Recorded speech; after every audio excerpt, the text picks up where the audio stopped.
அஸ்ஸலாமு அலைக்கும் வரஹ்மத்துல்லாஹி வபரகாத்துஹு.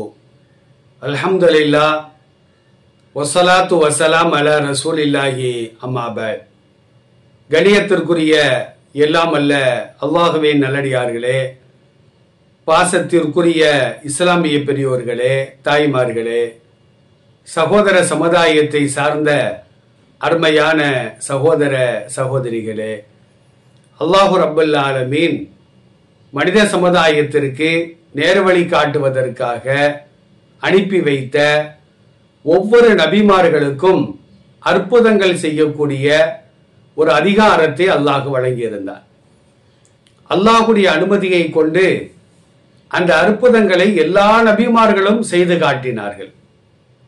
எல்லா நபிமார்களுக்கும் கொடுத்த அந்த அற்புதங்களை ஒட்டுமொத்தமாக நபிகள் நாயகம் ஸல்லல்லாஹு அலைஹி வஸல்லம் அவர்களுக்கு அல்லாஹ் வழங்கியிருந்தார். அதற்கும் மேலாக மற்ற நபிமார்களுக்கு வழங்காத பல சிறப்புகளையும் அற்புதங்களையும் பெருமானார் ஸல்லல்லாஹு அலைஹி வஸல்லம் அவர்களுக்கு அல்லாஹ் வழங்கியிருந்தார். அந்த அற்புதங்களில் ஒன்றுதான் மிஅராஜ் என்று சொல்லப்படுகின்ற ஒரு விண்ணுலக யாத்திரை, விண்ணுலக பயணம்.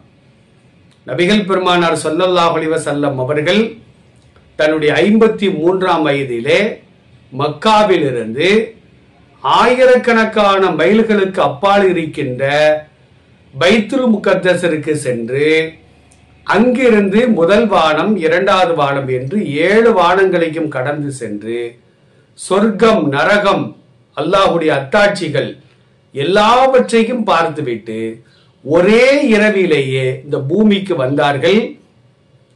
இது மாபெரிய அற்புதம் என்பதாக அல் குர்ஆனும் அல் ஹதீஸும் சொல்லி காட்டுகிறது. அப்போ ஒரே இரவில் 2 சம்பவங்கள், ஒன்று இஸ்ரா என்று சொல்வார்கள், அதாவது மக்காவிலிருந்து பைத்துல் முகத்தஸிற்கு சென்ற சம்பவம் இஸ்ரா, சுபஹானல்லதி அஸ்ரா பி அப்திஹி 17வது அத்தியாயத்தில் முதல் வசனத்திலே அதை அல்லாஹ் குறிப்பிடுகின்றார். பைத்துல் முகத்தஸிலிருந்து 7 வானங்களையும் கடந்து சென்ற சம்பவம் மிஅராஜ் என்று சொல்லப்படுகிறது. இந்த 2 நிகழ்ச்சிகளும் ஒரே இரவிலேயே நடந்து முடிந்து விடுகிறது. இரவுல ரசூல்லா போறாங்க, ஃபஜ்ருக்கு முன்னால இந்த பூமிக்கு மறுபடியும் வந்து விடுகிறார்கள். இது மாபெரிய ஒரு அற்புதம், நம்பித்தான் ஆக வேண்டும். இஸ்ராவையும் மிஅராஜையும் ஒருவன் மறுத்தால், அல்லது இஸ்ராவை மட்டும் ஒருவன் மறுத்தால், அல்லது மிஅராஜை மட்டும் ஒருவன் மறுத்தால் அவன் உண்மையான மூமினாக இந்த உலகத்தில் வாழ முடியாது. குர்ஆனின் மூலமாக, ஹதீஸின் மூலமாக எது தெளிவாக சொல்லப்பட்டிருக்கிறதோ அவைகளில் ஏதாவது ஒன்றை மறுத்தாலும் அவன் இறை மறுப்பாளனாக ஆக்கப்பட்டு விடுவான் என்பதை இந்த மார்க்கம் நமக்கு தெளிவாக சொல்லுகிறது.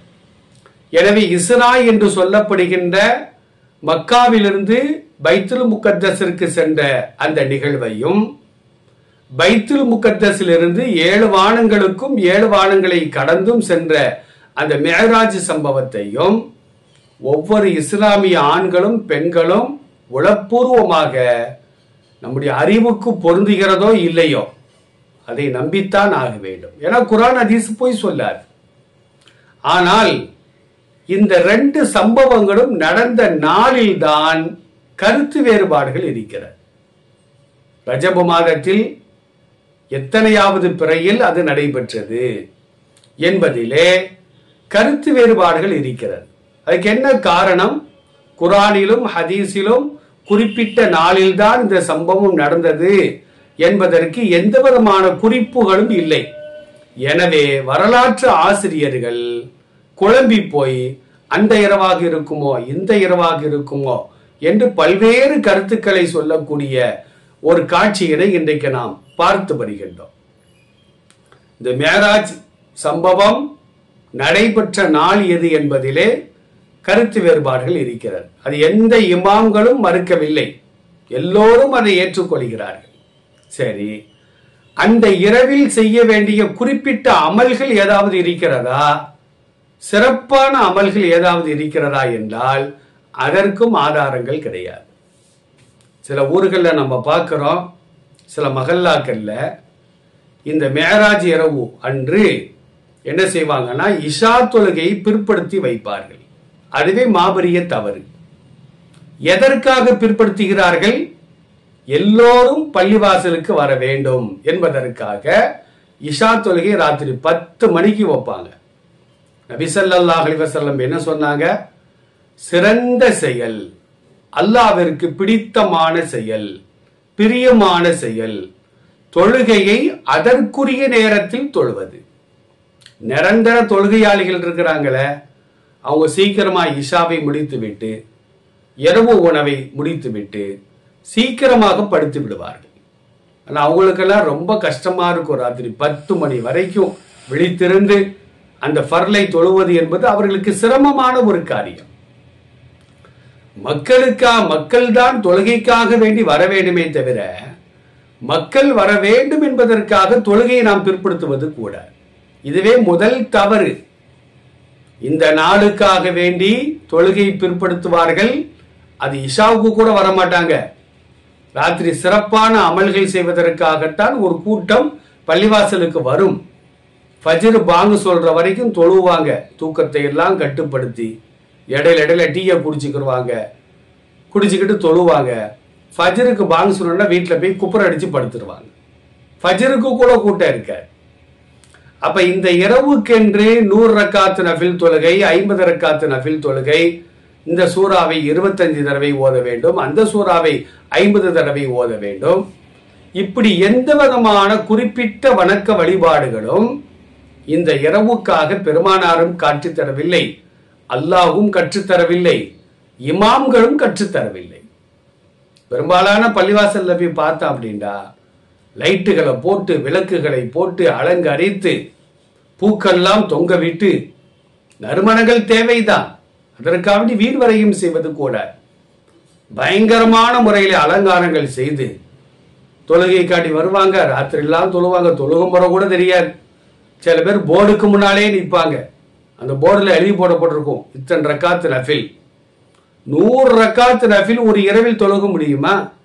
நிச்சயமாக முடியாது. இவர் 1000 ரக்காத்துலாம் அன்னைக்கு தொழுதுட்டு இருப்பாங்க. தக்பீர் கட்டுற மாதிரி இருக்கும், சலாம் கொடுத்துருவாங்க. சனா ஓதுனாங்களா, ஃபாத்தியா சூரா ஓதுனாங்களா, துணை சூரா ஓதுனாங்களா, தஸ்பீகாத்துகள் சொன்னார்களா, எதுவுமே தெரியாது. இமாம்கள் எடுத்து சொல்றாங்க. இந்த மாதிரி எந்த விதமான சிறப்பு வணக்கங்களும் இந்த இரவுக்கென்று கிடையாது. ஆனால் நிர்வாக பெருமக்களில் ஒரு சிலர் மார்க்க ஞானம் இல்லாத காரணத்தினால் இன்று இரவு பள்ளிவாசலிலே சிறப்பு தொழுகை நடத்த வேண்டும். ஃபர்லாம் உங்களுக்கு கவலை இல்லை. நல்லா பாருங்க, ஃபஜ்ர் பாங்கு சொல்ற வரைக்கும் பள்ளிவாசல் நிரம்பி இருக்கும். ஃபஜ்ர் பாங்கு சொன்ன ஃபஜ்ர் தொழுட்டு போகுமே அந்த நினைப்பு கூட வராது. அப்படியே வீட்டுக்கு போயிடுவாங்க. அல்லாஹ் ரப்புல் ஆலமீன் இந்த மேராஜ் இரவில் தான் தொழுகை கடமையாக்கினான். 5 நேரங்கள் ஒழுங்காக தொழுதாலேயே போதும். மறுமை நாள் ஆகிரத்துல நரகவாதிகளை பார்த்து சொர்க்கவாதிகள் கேட்பாங்க, மாசலக்கும் ஃபீ சக்கர், சக்கரை என்னும் நரகத்தில் நீங்கள் விழுந்தது எதனால்? உங்களை இழுத்து வந்தது எதனால்? எது இழுத்து வந்தது என்று கேட்பார்கள். காலு, அந்த நரகவாதிகள் என்ன சொல்வாங்க தெரியுமா? லம் நக்கு மினல் முசல்லீன், கடமையான 5 நேர தொழுகைகளை நாங்கள் தொழுகவில்லை என்றுதான் பதில் சொல்வார். தொழுகையை விட்டவன் இறை மறுப்பாளன், தொழுதவன் மூமீன். குடும்பத்தில் பிரச்சனையா, வியாபாரத்தில் பிரச்சனையா, கொடுக்கல் வாங்கலில் பிரச்சனையா, சமுதாயத்தில் பிரச்சனையா, தொழுகையை நிலைநாட்டுங்கள், அல்லாஹ் இந்த பிரச்சனையை தீர்த்து வைப்பான். தொழுகை இல்லாதவர்கள் ஃபிரௌன், காமான், ஹாரூன், காரூன் இவர்களோடு நாளைக்கு நரகத்திலே கிடப்பார்கள் என்று பெருமானார் ஸல்லல்லாஹு அலைஹி வஸல்லம் சொல்றாங்களே, அது எல்லாம் நாம் எண்ணி பார்க்க வேண்டும். இந்த ஒரு இரவு மட்டும் சிறப்பு தொழுகை தொழுதால் போதுமா? 5 நேரங்களை பற்றித்தானே அல்லாஹ் கேட்பான். நஃபிலான சுன்னத்தான வணக்கங்கள் எதற்காக? ஃபர்லில் ஏற்படக்கூடிய குறைகளை நிவர்த்தி செய்வதற்காகத்தானே தவிர அந்த சுன்னத்து ஃபர்ல காத்துல பறக்க விட்டுட்டு சுன்னத்து நஃபில மட்டும் நம்ம கடைபிடிச்சு வாழ்ந்தா நிச்சயமாக சொர்க்கம் செல்ல முடியாது. ஃபர்லான கடமையான தொழுகைகளை தொழுதால்தான் அவர் உண்மையான மூமின், அவர் உண்மையான முஸ்லிம், அவர்தான் சொர்க்கத்திற்கு செல்ல முடியும். நம்ம ஃபர்ல குறைகள் இருக்குதா? ஒரு சுவர்ல ஒரு ஓட்டை கிடக்கு, ஒரு துவாரம் கிடக்கு, சின்ன செங்கலை வச்சு அதை அடைக்கிறது இல்லையா? அந்த மாதிரி தான் அல்லாஹ் என்ன செய்வானா, நம்முடைய ஃபர்ல ஏதாச்சும் குறைகள் இருந்தால் இந்த சுன்னத்தான நஃபிலான வணக்கங்களை கொண்டு அந்த ஃபர்லை, அந்த குறையை அல்லாஹ் நிவர்த்தி செய்வான் என்று பெருமானார் ஸல்லல்லாஹு அலைஹி வஸல்லம் அவர்கள் தெளிவாக சொல்லி காட்டுகிறார்கள்.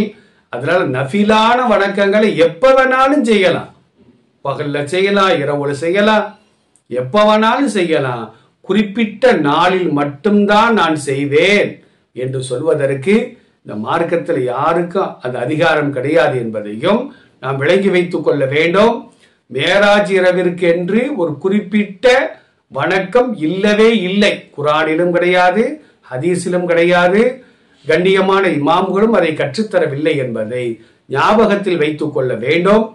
ஒவ்வொரு நாளும் பருவ வயதை அடைந்தது முதல் மரணத்தை சந்திக்கின்ற வரையிலும் 5 நேரங்கள் தொழுக வேண்டும்.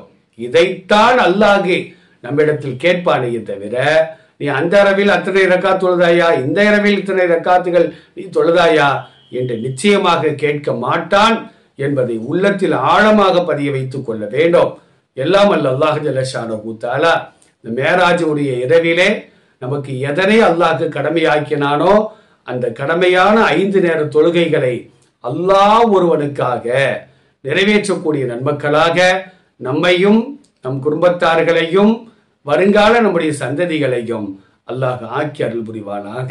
வாஹிரு தஅவானா அனில் ஹம்துலில்லாஹி ரப்பில் ஆலமீன். அஸ்ஸலாமு அலைக்கும் வரஹ்மத்துல்லாஹி வபரகாத்துஹு.